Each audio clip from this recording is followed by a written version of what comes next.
Hello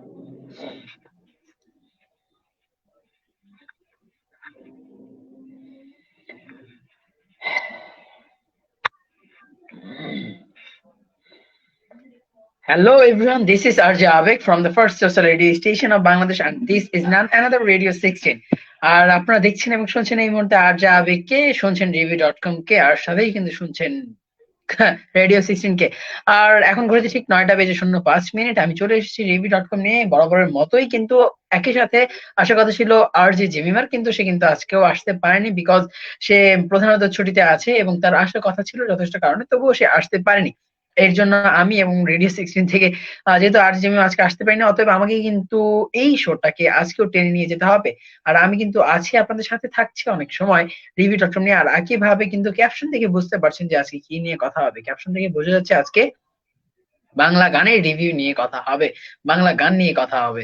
অতএব আমরা কিছু সময় কিন্তু আমরা একটা কথা বলতেই পারি, সেটা হচ্ছে যে যেহেতু আপনারা শোতে জয়েন করেই ফেলেছেন, অনেকগুলো চোখ আমাকে দেখছে এই মুহূর্তে, অবশ্যই অবশ্যই আপনাদেরকে প্রত্যেককে আমি বলবো যে এই মুহূর্তে এই শোটিকে শেয়ার করে দেওয়ার জন্য আপনাদের নিজস্ব টাইমলাইন, যেটা আপনাদের বন্ধুরা মিলে শোতে জয়েন করতে পারে এবং বাংলা গান সম্পর্কে জানতে পারে, বাংলা গানের রিভিউ সম্পর্কে জানতে পারে। বিকজ আমরা কথা, এই মূল মোটো হচ্ছে যে we promote our Bangladesh, we promote our culture. So আমরা সবসময় কি করি, সবসময় আমরা যে কাজগুলো করে থাকি, সবসময় মেইনলি প্রধানত আমরা বাংলা গানের কথা বলি বা বাংলা নাটক কিংবা বাংলা মুভি বা বাংলা সিনেমা নিয়ে কথা বলে থাকি। অতএব আজকে বাংলা গান নিয়ে কথা হবে। আর যেহেতু বিজয়ের মাস, আর সবচেয়ে বড় বিষয় হচ্ছে আজকে 14ই ডিসেম্বর, আর 14 ডিসেম্বর হচ্ছে বুদ্ধিজীবী দিবস, মহান বুদ্ধিজীবী দিবস। আর অবশ্যই এটা একটা শোক দিবস, বিকজ আমাদের বুদ্ধিজীবীরা বা আমাদের যেই মহান মহান ব্যক্তিরা ছিলেন, তারা কিন্তু এই দিনে আসলে একটা ইনসিডেন্টাল 1971 সালের ঘটনা ঘটেছিল, যা আসলে আজও আমাদের হৃদয়ে দাগ টানে, দাগ কাটে। তো আমাদের এখনো আমরা তাদেরকে অনুভব করি। আমরা কিন্তু আমাদের কিন্তু উচিত তাদেরকে প্রত্যেকটা মুহূর্তে প্রচুর শ্রদ্ধা করা, বিনম্র শ্রদ্ধা। তো তাদের উদ্দেশ্যে আমি বিনম্র শ্রদ্ধা জানিয়ে আজকে রিভিউ.com এ আমি একা আর যে আবেগ, যেহেতু জিমিমা আসেনি অতএব আমাকে একাই কাজ করতে হচ্ছে, তাই আমি আর যাবে চলে এসেছি। আর কথা বলবো অনেক সময়, আর মূল থিম ইজ, আমি কথা বলবো মেইনলি গান নিয়ে। আর অবশ্যই অবশ্যই বাংলা গান। আর বাংলা গানের মধ্যে যেহেতু এটা বিজয় দিবস, অতএব আমাকে কথা বলতে হবে বিজয় দিবসে। প্রথমত আমাকে দেশাত্মবোধক গান নিয়ে কথা বলাটা উচিত। আর দেশাত্মবোধক গান নিয়ে কথা বলতে হলে আমি আসলে ভাবছি, আসলে অনেকে নিয়ে অনেকগুলি গানই তো আছে আমাদের, তবে কোন গানটি নিয়ে আসলে আমি কথা বলবো সেটা আসলে আমি আজ ভেবে পাচ্ছিলাম না। তবুও জেমিমা আসার কথা ছিল, কিন্তু জেমিমা আজকে যেহেতু আসতে পারেনি, জেমিমার আমার একটা অন্যরকম প্ল্যান ছিল, তবুও সে আজকে আসতে পারেনি, তাই এখন আমাকেই টেনে বেড়াতে হবে এই কথাগুলি। আর গানের কথা যদি বলি, বাংলা গানের কথা, সেক্ষেত্রে অনেক অনেক সিঙ্গারের গান আছে, হাবিবের গান আছে, আসিফ আকবরের গান আছে, এবং আমাদের যে প্রয়াত শিল্পীরা আছে তাদের কিন্তু দেশাত্মবোধক গান আছে। দেশ নিয়ে গানের কোনো শেষ নেই। অতএব আমরা চাইলে অনেক কিছু নিয়েই কথা বলতে পারি, তাই না? কিন্তু আমি এই মুহূর্তে আমি প্রথমত ভাবছি যে আমি দেশাত্মবোধক গান নিয়ে যদি কথা বলতে পারি বা কথা বলতে চাই, আপনারা আপনারা কোন গানটাকে শুনতে চাচ্ছেন বা কোন গানটাকে নিয়ে কথা বললে আপনাদের ভালো লাগবে, সেই কথাগুলো কিন্তু আপনারা আমাকে কমেন্ট সেকশনে জানিয়ে দিতে পারেন। অথবা কমেন্ট সেকশনে জানিয়ে দিলে ভালো হবে, কোনটা ভালো হবে যে না আমরা আপনাদের সাথে একটু ইন্টারাপ্ট করতে পারবো আপনাদের কথা মতো, আপনাদের কাছে। যেহেতু প্রত্যেক সময় প্রত্যেক রিভিউ.com এ আমি আর যে আবেগ অথবা আর জেমিমা এবং অথবা আমরা দুজনে মিলে নিজেদের পছন্দ মতো গানগুলিকে রিভিউ করে থাকি, কিন্তু আজকে কিন্তু আমরা পারি যে আজকে আমি চাচ্ছি, যেহেতু দেশাত্মবোধক গান নিয়ে একটু কথা বলতে হবে, দ্যাটস ওয়াই আমি চাচ্ছিলাম এরকম কিছু একটা, যে আপনারা একটু থাকেন সাথে বা আপনাদের কমেন্টটা জানিয়ে দেন যে আপনারা আসলে কোন গানটা শুনতে পছন্দ করছেন, বা রিভিউ.com এ কোন গানটা শুনতে চান, বা কোন গানটা নিয়ে রিভিউ করলে আপনাদের ভালো লাগবে দেশাত্মবোধক গানের ক্ষেত্রে। আর আমি যে গানটা আমার খুবই ভালো লাগে সেটা হচ্ছে যে প্রত্যেক আমি যতটুকু জানি যে বিজয় দিবসে এই গানগুলি খুবই প্রচলিত। সেটা তাদের মধ্যে একটা হচ্ছে কিন্তু সূর্যোদয়ে তুমি, সূর্যাস্তে তুমি। এটা আসলে অনেকেই কভার করেছে। তো মেইনলি হচ্ছে রাজীব গেয়েছিলেন, সম্ভবত সিঙ্গার রাজীব ছিলেন, আর অ্যালবাম ক্লোজ আপের থেকে শুরু হয়েছিল, রাইট? তো এই গানটা আসলে রিভিউ করার মতো কিছুই নেই, বিকজ দেশাত্মবোধক গান নিয়ে আসলে রিভিউ করার মতো কিছুই না। দেশকে যে ভালোবাসে সে তো আসলে দেশপ্রেমিক। দেশকে যে ভালোবাসে, দেশকে যে শ্রদ্ধা করে, সেই আসলে প্রকৃত মানুষ।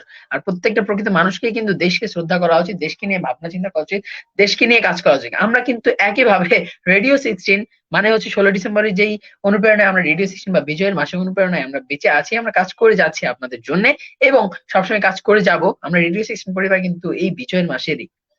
অতএব আমরা কিন্তু সবসময় দেশকে ভালোবাসি, এই জন্য আমাদের মূল মটো কিন্তু আমরা দেশকে প্রমোট করি, আমরা বাংলাদেশকে এবং বাংলাদেশের কালচারকে প্রমোট করি। তো ডিয়ার লিসেনার্স, যেই কথা বলছিলাম এই মুহূর্তে আমি, যে দেশাত্মবোধক গানের কথা, সেখানে আমি গানটা যে সাজেস্ট করবো এটা সবাই হয়তো শুনেছে, সূর্যোদয়ে তুমি সূর্যাস্তে তুমি। অতএব সূর্যোদয়ে তুমি এবং সূর্যাস্তে তুমি, এটা বলতে বোঝানো হচ্ছে শুধুমাত্র একটি কথা, সেটি হচ্ছে বেশি কিছু না, আমাদের দেশকে নিয়ে কথা। আর দেশকে নিয়ে কথা বলতে কার না ভালো লাগে, দেশকে ভালোবাসতে কার না ভালো লাগে। আর এই গানের যদি রেটিংস হচ্ছে, আমি আসলে এই গানটিকে রেটিংস করে কোনোভাবেই অসম্মানিত করতে চাই না, বিকজ দেশাত্মবোধক গানের কোনো রেটিংস হয় না, দেশাত্মবোধক গানের কোনো আলাদা ধরনের কাউন্টার হয় না। দেশাত্মবোধক গান মানেই হচ্ছে একদম হৃদয়ের শীর্ষে থাকা, মনের শীর্ষে থাকা, দেশের প্রত্যেকটা মানুষের হৃদয় গহীনে থাকা। অতএব আমি আর এই চাচ্ছি না বেশি কিছু, যে আমি এই গানটি নিয়ে ই করতে, রেটিংস করতে। আর যদি জেমিমা থাকতো, আমি জানি না জেমিমা কি করতো, অবশ্য জেমিমা এই শ্রদ্ধা দেখিয়ে হয়তো এই গানের রেটিংস করতো না। আচ্ছা, তো আপনাদের কাছে কেমন লাগছে? আর এই গানটি তো অবশ্যই শুনেছেন, সবাই শুনেছে, সবাই সুপরিচিত এই গানটির সাথে। তো আপনাদের কাছে কেমন লাগে এবং আপনারা আর কোন ধরনের গান নিয়ে কথা বললে আপনাদের ভালো লাগবে, রেটিংস করলে আপনাদের ভালো লাগবে, তা কিন্তু আমাকে জানিয়ে দিবেন কমেন্ট সেকশনে। বিকজ আপনাদের কমেন্ট যদি না পাই, আপনাদের কমেন্ট না পেলে কিন্তু আমি ভালোভাবে জানবো না যে আপনারা কি চান। আর আমাকে কারা কারা শুনছেন এই মুহূর্তে জানিয়ে দিবেন কে কোথা থেকে শুনছেন, বিকজ আপনারা কে কোথা থেকে শুনছেন তা কিন্তু আমার জানা খুব জরুরি। যেমন অনেক সময় অনেক জায়গাতে অনেকেই কিন্তু শুনে, কিন্তু কি কোথা থেকে শুনছে তা কিন্তু আসলে বোঝা মুশকিল আমার কাছে আর যাবে এর কাছে। দ্যাটস ওয়াই আপনারা কিন্তু আমাকে জানিয়ে দেবেন কি কোথা থেকে এই মুহূর্তে আমাকে শুনছেন এবং দেখছেন একই সাথে। কারণ আমরা তো ভার্চুয়াল রেডিও, এবং তাতে বলা বড় কথা হচ্ছে যে আমরা সোশ্যাল রেডিও স্টেশন, অতএব আমাদের কিন্তু একই সাথে দেখাও যায়, রাইট? তো ডিয়ার লিসেনার্স, যেহেতু চলছে রিভিউ.com, আছি সাথে আমি আরজে আবেগ, আপনাদের মনের কথাটি বলে ফেলতে পারেন এই মুহূর্তে কমেন্ট সেকশনে এবং জানিয়ে দিতে পারেন যে আপনাদের কোন গানটি নিয়ে কথা বললে আপনাদের বেশি ভালো লাগবে। আর আচ্ছা আচ্ছা, তো কমেন্ট সেকশনে একটু ঘুরে আসতে হবে। আর কমেন্ট সেকশনে ঘুরে আসার আগে আমি একটু সময় দিব সকলকে, যেন সবাই একটু তাদের মনের ভাবটাকে লিখতে পারে, মনের কথাটা লিখতে পারে, যে তারা কি চায়, কি শুনতে চায়, কি বুঝতে চায়, বা তাদের সাথে কি নিয়ে কথা বললে ভালো লাগবে। হ্যাঁ, তো আমি একটু কমেন্ট সেকশন যে ঘুরে আসবো, অবশ্যই অবশ্যই ঘুরে আসবো, বিকজ লিসেনারদের কমেন্ট যদি আমি না পড়ি তাহলে তারা হয়তো কষ্ট পাবে। আর আমি চাই না কখনো আমার লিসেনার্সরা কখনো কষ্ট পাক, আর কষ্ট পেয়ে মনোক্ষুব্ধ হয়ে আমার শোনা শুনুক। অবশ্যই অবশ্যই এটা আমার জন্য ডিসক্রেডিট হয়ে যাবে।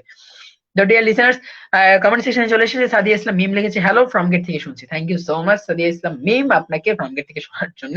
কেমন আছেন? এটা কিন্তু আমার বড় বড় প্রশ্ন প্রত্যেকটা লিসেনার্স এর কাছে এবং প্রত্যেকটা যারা কমেন্ট করে থাকে তাদের কাছে একটাই প্রশ্ন আমার, সেটা হচ্ছে কেমন আছেন। আপনি কমেন্ট সেকশনে জানিয়ে দেবেন কি, কারণ হচ্ছে আপনার ভালো থাকাই আমার কাছে সব থেকে বড় বিষয় বা বড় প্রাপ্তি। আর আপনি যদি ভালো না থাকেন তাও জানিয়ে দিবেন, আর যদি ভালো থাকেন তাহলে আরো বেশি করে ভালো থাকার কৌশল আমি জানিয়ে দিব আপনাকে, যেন আপনি ভালো থাকতে পারেন। আর যদি ভালো না থাকেন এই মুহূর্তে, তাহলে আমাকে জানিয়ে দিবেন কিভাবে, কেন আপনার মনটি খারাপ, আর ওই বিষয় অনুযায়ী আমি আপনার মনটি ভালো করে দেওয়ার চেষ্টা করবো। যেহেতু চলছে এই মুহূর্তে রিভিউ.com, সেহেতু আমি আবার ব্যাক করতে চাই আমার এই কাঙ্ক্ষিত শোতে। আর এখন আমি যে গানটি নিয়ে কথা বলতে চাই, গানটি আমার অনেক বেশি প্রিয়, অনেক অনেক বেশি প্রিয়। আর সেক্ষেত্রে এই গানটি নিয়ে কথা বলতে হলে যে আমি হয়তো জানি অনেকেই এই মুহূর্তে এই গানটি, এই মুহূর্তে না শুধু এই গানটির সাথে অনেকেই সুপরিচিত, কারণ আমাদের বাংলাদেশে কিন্তু শিল্পীর কোনো শেষ নেই এবং বিখ্যাত শিল্পীদের কোনো শেষ নেই। তারা কিন্তু নিজেদের ক্রিয়েটিভিটি, নিজেদের সৃজনশীলতা, নিজেদের কম্পোজ করা গান, সকল কিছু নিয়ে কিন্তু তারা যথেষ্ট যথেষ্ট যথেষ্ট অমায়িক কম্পোজ করে যাচ্ছে, রাইট? তো ডিয়ার লিসেনার্স, আমি যে কথাটি বলছিলাম এই মুহূর্তে, তো আমি এখন যে গানটি নিয়ে মেইনলি কথা বলতে চাচ্ছি, সেই গানটি হায়দার সাহেবের গান। হয়তো হয়তো আপনারা একটু ফানি টাইপের গান হবে এটা। তো আপনারা হয়তো, আমি যতটুকু জানি যে আপনারা হয়তো এই গানটির সাথে অনেক বেশি সুপরিচিত। আমি জানি না কি কতটুকু সুপরিচিত, বাট আমার ছোটবেলা থেকে, আমি অনেক ছোটবেলা থেকে এই গানটি শুনে আসছি। আপনার কি কতটুকু শুনেছেন আমি জানি না, তবে আমি অনেক ছোটবেলা থেকে এই গানটি শুনছি। আর এই গানটির যত সম্ভব একজন বড় ফ্যান, শুধু এই গানটির ফ্যান না, আমি একই সাথে শিল্পী হায়দার হুসাইনের অনেক বড় ফ্যান আমি, বিকজ তার গানের কম্পোজিশন, গানের কথাগুলি প্রত্যেকটা আসলে হৃদয়ে ছুঁয়ে যায়। দেশ নিয়ে তার গান, বাস্তব চরিত্র নিয়ে, বাস্তব চরিত্র কিংবা বাস্তব চিত্র নিয়ে তার গান, মানবতা নিয়ে তার গান, তার গান নেই কোন আঙ্গিকে, তার গান কিন্তু সমস্ত সম্পূর্ণ দেশ বা সমস্ত বিষয় নিয়ে তার মোটামুটি গান রয়েছে। তো আমি যে গানটি নিয়ে কথা বলতে চাচ্ছি সেই গানটি অন্য কোনো গান নয়, সেটা হচ্ছে আমি ফাইসা গেছি। তো এই গানটির মূল কথা হচ্ছে আমি ফাইসা গেছি মাইন্ড কার চিপায়। এই গানটা কিন্তু আসলে একটা অমায়িক দৃষ্টিভঙ্গি আছে, আর গানটার ভিতরে একটা মাহাত্ম্য আছে। আমরা, আমাদের প্রত্যেকটা মানুষের উচিত যে আমরা এই মুহূর্তে আমরা যাকে শুনছি বা যার কাছ থেকে শুনছি, যেটাই শুনছি না কেন, আমাদের উচিত যে প্রত্যেকটা জায়গা থেকে আমাদের পজিটিভ জিনিসটা গ্রহণ করা। যদি আমরা পজিটিভ জিনিসটাই গ্রহণ করি তবেই আমরা সমৃদ্ধ দেশ হতে পারবো। সমৃদ্ধ, এই যে বিজয় আসছে, এই যে বিজয়ের মাস চলছে, বিজয় সপ্তাহ, এটা 16 ডিসেম্বর আসছে।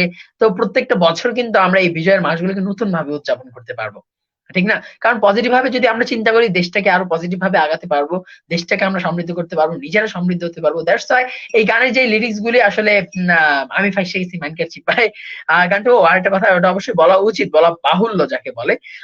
সেটা হচ্ছে যে সিঙ্গার হায়দার হোসেন লিরিক এবং টিউনও কিন্তু সিঙ্গার হায়দার হোসেনেরই। রিকম্পোজিশন করেছিল কিছুদিন আগে, যে গান বাংলা নামে একটা বিশাল বড় প্ল্যাটফর্ম রয়েছে, আর সেখানে কিন্তু কভার করা হয়েছিল হায়দার সাহেবী, আর কি হায়দার স্যার বা হায়দার হুসাইনি গানটা গিয়েছেন। কিন্তু সেই গানটি ছিল, রিভিউ ছিল বা কভার করা হয়েছিল 22শে জুন 2018-তে গান বাংলাতে। আর এছাড়া তো অনেক আগে থেকে এই গানটির বয়সকাল আসলে এই মুহূর্তে কিন্তু বলা যাচ্ছে না যে এই গানটি ঠিক এক্সাক্ট কত সালে এই গানটি রিলিজ হয়েছিল এবং এসেছিল, কিন্তু আমি জানি আমি জন্মের পর থেকে এই গানটি শুনে আসছি। আমি ফাইসা গেছি মাইন্ড কার চিপায়, বউ কয়, অনেক অনেক কথা, অনেক অনেক ফানি ফানি লিরিক্স আসলে আছে এই গানটার ভিতরে, যা শুনলে আপনাদেরও ভালো লাগবে। আমি আসলে এখন এই সম্পূর্ণ গানটা আসলে বলতে চাচ্ছি না। তো তবে আমি অনেকগুলো লিরিক্স জানি, লিরিক্স গুলো আমার কাছে একটু কঠিন লাগে, বিকজ আমি তো ওইভাবে আসলে পুরান ঢাকার মানুষদের সাথে সম্পৃক্ত তো নেই, তাই হয়তো আমি খুব বেশি জানি না। তো আপনাদের কাছে কেমন লেগেছে আমি কিন্তু জানি না, আমার কিন্তু জানিয়ে দিবেন যে এই গানটি আপনারা আদৌ শুনেছেন কিনা। আর যদি শুনে থাকেন অবশ্যই জানিয়ে দিবেন আপনাদের কাছে কেমন লেগেছে। আর যদি আপনাদের কাছে ভালো লেগেছে অবশ্যই জানাবেন যে আপনাদের কাছে ভালো লেগেছে। এবং আমি আজকে আপনাদের হাতে এই গানটির রেটিংস, যদিও রেটিংস এর কোনো বলা যায় না বা বলা বাহুল্য নয়, এই গানটি নিয়ে আসলে রেটিংস করার মতো কিছুই না, এটা বহুল প্রচলিত এবং মানুষের হৃদয় আকৃষ্ট করা গান। তার সাথে তবুও আমি আপনাদেরকে বলবো, যদি আপনার কাছে এই চেয়ারটি থাকতো, আপনি আমার জায়গায় থাকতেন, তাহলে আপনি এই গানটি রিভিউ মার্ক কত দিতেন? যে আমি আবার কিন্তু কমেন্ট সেকশনে চলে যাবো, কমেন্ট সেকশন থেকে ফিরে এসে আবার এই গানটি রেটিংস করে দিব। ফারজানা বিনতে ফারুকি লিখেছে, হে আসসালামু আলাইকুম, হাউ আর ইউ? ফারজানা বিনতে ফারুকি, ওয়ালাইকুম আসসালাম, কি অবস্থা, কেমন আছেন? আমি আলহামদুলিল্লাহ ভালো আছি। জানিয়ে দিবেন আপনি কেমন আছেন কমেন্ট সেকশনে, আমি কিন্তু অপেক্ষা করছি আপনার কমেন্টে। তো জানিয়ে দিবেন যে আপনার দিনকাল কেমন যাচ্ছে এবং আপনি আজকের এই শোতে এসে কেমন ফিল করছেন, আপনার কেমন লাগছে আমাকে একা শুনতে আর যে ছাড়া আর যাবেকে নিয়ে রিভিউ.com-এ। আর আপনার যদি কোনো পছন্দের গান নিয়ে রিভিউ করার ইচ্ছে হয়ে থাকে বা মনে হয় যে আপনার কোনো পছন্দের গান নিয়ে রিভিউ করলে আপনার ভালো লাগবে, তাহলে অবশ্যই অবশ্যই আমাকে জানিয়ে দিবেন কমেন্ট সেকশনে। আমি আজকে না পারি নেক্সট কোন এক রিভিউ.com এর অনুষ্ঠানে অবশ্যই অবশ্যই শুক্র, রবি এবং sorry, I am really really sorry, শুক্র সোম বুধ ঠিক বেলা 9টায়, বেলা নয় কিন্তু ঠিক রাত 9টার সময় হাজির হয়ে যায় আমি এবং আরজে জেমিমা রেডিও 16 থেকে রিভিউ.com নিয়ে। তো আবার আমি ব্যাক করি, যে আমি ফাইসা গেছি মাইন্ড কার চিপা এই গানটিতে Humayun, I really sorry, Haider হোসাইনের গাওয়া গানটি এবং কম্পোজিশন করা lyrics, tune, everything, each everything Haider হোসেনের ছিল। দ্যাটস ওয়াই আমি অবশ্যই অবশ্যই আপনাদেরকে বলবো যে এই গানটা যদি রেটিংস আমি করতে চাই, আমার কাছে অনেক বেশি ভালো লেগেছে। আমি যেহেতু ছোটবেলা থেকে শুনে আসছি, আমি 9/10 দিয়ে দিব। আপনাদের কাছে কেমন লাগছে আপনি কিন্তু আমাকে কমেন্ট সেকশনে জানিয়ে দিবেন। আর এরপরে একইভাবে যেহেতু আর একটা কথা বলা বাহুল্য যে হায়দার হোসাইন, তিনি কিন্তু বাংলাদেশের অন্যতম একটা বিখ্যাত শিল্পী। আর তার থেকে বড় বিষয় হচ্ছে যে তিনি আমাদের দেশকে নিয়ে ভাবেন, দেশের মানুষকে নিয়ে ভাবেন, দেশের মানুষকে নিয়ে গান লিখেন, বাস্তবতা নিয়ে গান লিখেন, বাস্তব চিত্র নিয়ে গান লিখেন। দ্যাটস ওয়াই আমরা কিন্তু আসলে ওইভাবেই ভাবতে পারি, ঠিক না?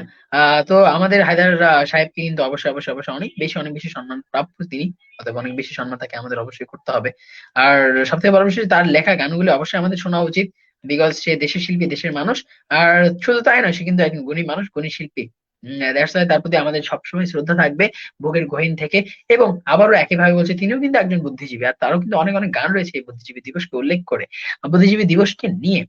দ্যাটস ওয়াই আমাদের কিন্তু উচিত প্রত্যেকটা মানুষের যে দেশকে ভালোবাসা, দেশের গান শোনা, বাংলা কথা শোনা, বাংলা গান শোনা। আর একইভাবে এখন আমি অন্য একটা গান নিয়ে কথা বলবো। আর ভাবছি আসলে এখন আপনারা কোন গানটি নিয়ে কথা বলে আপনাদের ভালো লাগবে তা কিন্তু আমাকে কমেন্ট সেকশনে জানিয়ে দিতে পারেন। আমি বারবার আপনাদের বলছি, কারণ অনেকগুলো চোখ এই মুহূর্তে আমাকে শুনছে কিন্তু কমেন্ট আসছে না, আর কমেন্ট না আসলে কিন্তু অনেকটা বেশি হৃদয় বিদারক। একই হৃদয় বিদারকের মাস, তার উপরে আবার কিন্তু হৃদয় বিদারক ঘটনা ঘটাচ্ছে না, আপনারা আর আবেগের শুতে এসে কমেন্ট করছেন না প্রথম। তো কমেন্টে জানিয়ে দিবেন আপনাদের কোন গানটি শুনতে ভালো লাগবে, দ্যাট আমি কোন গানটি নিয়ে কথা বললে ভালো লাগবে আমাকে কিন্তু জানিয়ে দিতেই হবে, কারণ জানিয়ে না দিলে আমি কিন্তু বুঝতে পারবো না আপনার কোন গানটি শুনতে ইচ্ছে করছে বা কিছু। তো ডিয়ার লিসেনার্স, অবশ্যই অবশ্যই আমি কমেন্টের অপেক্ষায় আছি, আপনারা কিন্তু আমাকে কমেন্ট সেকশন জানিয়ে দিবেন আপনাদের কেমন লাগছে আজকে শোটি। আর অবশ্যই অবশ্যই জানিয়ে দিবেন আপনাদের দিনকাল কেমন যাচ্ছে, সব থেকে বড় বিষয় এটাই কিন্তু। কারণ আপনারা ভালো না থাকলে ভালো থাকবো না আমরা, ভালো না থাকলে আপনারা ভালো না থাকবো না রেডিও 16 পরিবার। তো ডিয়ার লিসেনার্স, আমি এখন এই মুহূর্তে আমি কিন্তু অনেক সময় ধরে চলে এসেছি, অনেক সময় ধরে ছিলাম। তো বিদায় বেলা কিন্তু প্রায় চলে এসেছে, আর তার আগে কিন্তু আমি বেশ কিছু কমেন্ট পড়ে নিব, কমেন্ট যতগুলি কমেন্ট এসেছে কমেন্ট গুলো পড়ে নিব, এবং কমেন্ট পড়ার পর কিন্তু আমাকে বিদায় নিতে হবে। আর অবশ্যই অবশ্যই ভুলে গেলাম, কমেন্ট পড়বো আমি আরো একটি গান নিয়ে কথা বলবো, আর সেই গানটি নিয়ে কথা বলার পরেই আমাকে বিদায় বেলায় ফেরত যেতে হবে। তো ডিয়ার লিসেনার্স, ও মাই গড, অনেক সুন্দর একটা কমেন্ট ছিল, সে ফারজানা বিনতে ফারুকী একটা গান কমেন্ট করেছে, এই কমেন্টটা আমি একটু পড়ে ফেলি, কারণ সেই কমেন্টটা না পড়লে কিন্তু আমার লিসেনার্স কিন্তু কষ্ট পেয়ে যাবে। তো dear listeners, specifically Farzana Binte Farooki লিখেছে, গানটা অনেক সুন্দর, আমার আব্বুর ফেভারিট এবং আমারও। আমি ভালো আছি। আমি আজকে ফার্স্ট আপনাকে কমেন্ট করলাম, বিকজ আমি আপনার শো গুলো লাইভ শুনি না, একটু দেরিতে শুনি। আমি কিছুক্ষণ আগে আপনার জ্ঞান ভান্ডার শুনছিলাম, ওখানে আপনি বলছিলেন যে 9টায় আপনার শো আছে। আচ্ছা আচ্ছা আচ্ছা, thank you so much Farzana Binte Faruqui, আমার লাইভ শুনতে না পারলেও যে পরবর্তীতে আপনি আমার লাইভ রেকর্ডটি শুনেন, এর জন্য অনেক অনেক থ্যাঙ্কস, আপনাকে অনেক বেশি কৃতজ্ঞ আমি এবং রেডিও 16 পরিবার। তো ডিয়ার লিসেনার্স, আপনারা যদি এইভাবে আমাদের সাথে থাকেন, সবসময় সাথে থাকেন, তাহলে কিন্তু আমরা আর যাবে আর যাবে আর যারা সার্থক, রেডিও 16 সার্থক। তো dear listeners, specifically Farzana Binte Farooki, অনেক অনেক বেশি থ্যাঙ্কস, এভাবে থাকবেন সবসময় আমাদের পাশে। এবং আপনার যদি কোনো পছন্দের ভালো লাগার গান থেকে থাকে, যেটা নিয়ে কথা বললে আপনার ভালো লাগবে, তাহলে অবশ্যই অবশ্যই কমেন্ট সেকশনে জানিয়ে দিবেন যে এই গানটি নিয়ে কথা বলতে বা শুনলে আপনার ভালো লাগবে। তো এখন আমি এই মুহূর্তে যে গানটি নিয়ে কথা বলতে যাচ্ছি, সেই গানটিও একটি বাংলা গান, সেটা হচ্ছে ভালোবেসে ভুল করিনি। জানি না কত মানুষ শুনেছে, বাট আমি জানি এটা প্রায় 4 মিলিয়ন, 4+ মিলিয়ন পার্সন ভিউজ হয়ে গেছে। আগে অনেক মানুষ দেখেছে, অনেক বেশি ভিউ হয়েছে এই গানটা। 27 জানুয়ারি 2018 সালে রিলিজ হওয়া, আর এই গানটি কিন্তু মেইনলি মূলত গানটি আসলে একটা নাটকের, ভালোবেসে ভুল করিনি নাটকের, যেখানে অভিনয় করেছিল অপূর্ব অপূর্ব এবং মোমো। দ্যাটস ওয়াই এটা একটা নাটকের গান, বাংলা নাটকের গান। একইভাবে যেহেতু আমরা কথা বলি সবসময় বাংলা গান, বাংলা নাটক এবং বাংলা সিনেমা নিয়ে, দ্যাটস ওয়াই কিন্তু এখন এই মুহূর্তে আমি বাংলা গানের কথাই বলছি, কিন্তু একইভাবে বাংলা গানের কথা বললেও বাংলার নাটকের কথা অনেকটা চলে এসেছে। মূল কথা দিন শেষে তো আমরা রিভিউ.কম মানে অনেক কিছু রিভিউ করা, রাইট? দ্যাটস ওয়াই আমি এখন যে কথাটি বলবো, এই কথাটি কিন্তু কথাটি বলার আগে কিন্তু কথাটি মেইনলি হচ্ছে গানটাকে নিয়ে রিভিউ করা। অতএব এই গানটা কিন্তু আমার অনেক বেশি ভালো লাগার গান। আমার এখনো স্পষ্ট মনে আছে 2019 সালে আমি এই গানটি প্রায় সময় না শুধু, আমি সবসময় বাসায় ফিরে যেখানে থাকতাম না কেন, বাসায় ফিরে এসে কম্পিউটারটা অন করে প্রথমে এই গানটা ছাড়তাম, এরপর পাবজি খেলতাম। আমার মতো যারা যারা পাবজি খেলতেন বা কিছু একটা, তারাও কিন্তু আমি কমেন্ট সেকশনে জানিয়ে দিতে পারেন যে আপনারা পাবজি খেলতেন বা পাবজি খেলছেন, বা আপনাদের পাবজি আরো খেলতে ইচ্ছে করে। তো এটা নিয়েও কিন্তু কথা বলা যায়, ডিয়ার লিসেনার্স। তো যে কথাটি বলছিলাম যে সংটি ভালোবেসে ভুল করিনি, এটা কিন্তু আসলে মেইনলি শেষ পর্যন্ত নাটকের, আর ভোকালে ছিলেন ঈশান, লিরিক্সে ছিলেন আসিফ ইকবাল, আর টিউন এবং কম্পোজিশন অমিত এবং ঈশান। তো ডিয়ার লিসেনার্স, এই গানটি কিন্তু অনেক অনেক অনেক সুন্দর একটি গান, ভালোবেসে ভুল করিনি। আসলে আমি একটু গেয়ে ফেললাম আমার এই ভাঙা গলায়, তবুও আসলে আর কি, অনেক বেশি আবেগী মানুষ তো আমি একজন, দ্যাটস ওয়াই আবেগটাকে কখনো কন্ট্রোল করতে পারি না। আর যেহেতু ভালো লাগার মানুষরা থাকে আমার সাথে, ভালোবাসার মানুষরা থাকে আমার সাথে, আর ভালো লাগার কথাগুলি আমি বলি, ভালোবাসার কথাগুলি আমি বলি, আর ভালো লাগার জিনিসগুলি নিয়ে কথা বলি, ভালোবাসার জিনিসগুলি নিয়ে কথা বলি। দ্যাটস আমি আমার আবেগ কন্ট্রোল করতে না পেরে গানটা কিন্তু একটু গেয়েই ফেললাম, ভালোবেসে ভুল আমি করিনি। পৃথিবীটা হয়তো সত্য, পৃথিবীটা হয়তো মিথ্যা, কানামাছি সত্য, এরকম এরকম কিছু লিরিক্স ছিল, বাট লিরিক্স গুলো কিন্তু অমায়িক। এখন আমি গানটা শুনি, এবং আমি রিপিট.কমে আসার আগেও এই গানটি শুনে এসেছি। তো ডিয়ার লিসেনার্স, আপনাদের কাছে কেমন লাগলো আমাকে জানিয়ে দিবেন। আর আপনাদের কাছে এই গানটা কেমন লাগে, বা গানটা আপনারা শুনেছেন কিনা আমাকে কিন্তু কমেন্ট সেকশনে জানিয়ে দিবেন। আর আপনাদেরকে যদি রেটিংস করতে বলা হয়, আপনারা কতটুকু রেটিংস করবেন এই গানটাতে, আমাকে যদি বলা হয় আমি 9/10 দিব, বিকজ আমার ভালো লাগার গান, আমার ভালোবাসার গান, আমার পছন্দের গান, এটা এখনো আমার ফেভারিট লিস্টে বা আমার প্লে লিস্টে শীর্ষে জায়গা নিয়ে রয়েছে, শীর্ষ জায়গায় স্থান বা শীর্ষস্থান জুড়েই রয়েছে। তো ডিয়ার লিসেনার্স, আজকে কিন্তু অনেক সময় ছিলাম আপনাদের সাথে, 19 মিনিট প্রায় 20-21 সেকেন্ড হয়ে গেছে। তো আমাকে কিন্তু বিদায় নিতে হবে, বিকজ রিভিউ.কম কিন্তু খুব বড় শো না, রিভিউ.কম একটা শর্ট শো। আর যেই শোটা মেইনলি করে থাকে বা করে থাকি আমি এবং আরজে জেমিমা, বা আরজে জেমিমা এবং আমি, যেহেতু আরজে জেমিমা আপাতত রেডিও 16 থেকে ছুটিতে আছে, দ্যাটস আমরা রেডিও 16-এ কোনো শোতে আরজে জেমিমাকে আপাতত খুঁজে পাচ্ছি না, তবে আবারও পেয়ে যাবো খুব দ্রুত ইনশাল্লাহ। সে ফিরে আসবে আমাদের মাঝে রিভিউ.কম এবং তার অন্যান্য শোতে। তো ডিয়ার লিসেনার্স, অনেক সময় ছিলাম, এখন কিন্তু আমাকে বিদায় নিতেই হবে। আবার আমি এই শুরুর কথাটি এখন বলে যাবো, বিকজ আজকে 14ই ডিসেম্বর, মহান বুদ্ধিজীবী দিবস। দ্যাটস ওয়াই আমরা কিন্তু প্রত্যেকটা বুদ্ধিজীবীকে, যারা এই দিনে প্রাণ হারিয়েছে, যাদের জন্য আজকে এই বুদ্ধিজীবী দিবস, তাদেরকে আমরা বিনম্র শ্রদ্ধা জানিয়ে আজকে শোটা কিন্তু আমাকে শেষ করতে হবে। আর যার আগে আবার কথা বলে যাচ্ছি, উইন্টার ইজ কামিং বা উইন্টার চলছে, উইন্টার ইজ রানিং, চাই বলে না কেন, শীত কিন্তু বাড়ছে, শীত বাড়ছে। দ্যাটস ওয়াই করোনা কিন্তু প্রকোপ বাড়ছে। যেহেতু বিজয়ের মাস, করোনাকে কিন্তু আমাদের বিজয় করতে হবে। দ্যাটস ওয়াই আমরা, আমাদের করা উচিত অবশ্যই স্বাস্থ্যবিধি মেনে কাজ করা উচিত, স্বাস্থ্যবিধি মেনে চলা উচিত, এবং সবসময় ঘরে থাকা উচিত বা নিরাপদে থাকা উচিত, স্বাস্থ্যবিধি মেনে চলা উচিত। এবং প্রত্যেকটা মুহূর্তে আমাদেরকে মাথায় রাখতে হবে যে আমাকে বেঁচে থাকতে হবে, সুস্থ থাকতে হবে এবং কঠিন সময় যুদ্ধ করে বাঁচতে হবে। দ্যাটস ওয়াই এই চিন্তা যদি থাকে, অবশ্যই আমরা ভালো থাকবো। আপনারা ভালো থাকলে ভালো থাকবো আমি, ভালো থাকবে রেডিও 16 পরিবার, এবং ভালো থাকবে গোটা বিশ্ব, গোটা পৃথিবী, এবং ভালো থাকবে কিন্তু গোটা বাঙালি জাতি। তো ডিয়ার লিসেনার্স, ভালো থাকবেন আপনারা সকলে। আজকের মতো আমি এখানে বিদায় নিচ্ছি, চলে গেলেও যাচ্ছি না, থাকছি চিরস্থায়ী হয়ে আপনাদের মাঝে সবসময়। আর সবসময় একটা কথাই যেটা বলি, যে রেডিও 16 সাথে থাকবেন সবসময়, এবং আমার সাথে থাকবেন, এবং প্রত্যেকটা রেডিও জকির সাথে থাকবেন, যাতে আপনাদের মনটা ভালো হয়ে যায় আর আপনাদের মন ভালো করার সুযোগটা আমরা পেয়ে যাই। তো ডিয়ার লিসেন্স, ভালো থাকবেন আপনারা, দেখা হবে অন্য কোনো দিন, কথা হবে অন্য কোনো দিন, বলতে ঠিক আগামী বুধবারে। তো ফারজানা বিনতে ফারুকী, ভালো থাকবেন। Thank you so much Farzana Binte Faruqui, আপনিও ভালো থাকবেন, আবারও দেখা হবে খুব দ্রুতই ইনশাআল্লাহ। তো আবার আমি বলে যে রিভিউ.কম মেইনলি শুক্র, সোম, বুধ রাত ঠিক 9টায়, এবং আর যাবে কি শো জ্ঞান ভান্ডার সোম, শনি, সোম, বুধ ঠিক দুপুর 3টায় চলে আসি আমি, দুপুর 3টায়, আর ঠিক রাতে 9টায় চলে আসি রিভিউ.কম নিয়ে। তো ডিয়ার লিসেনার্স এন্ড ভিউয়ার্স, আসসালামু আলাইকুম সকলকে। এই মুহূর্তে ভালো থাকবেন, সুস্থ থাকবেন, always stay connected with radio 16, and thank you so much.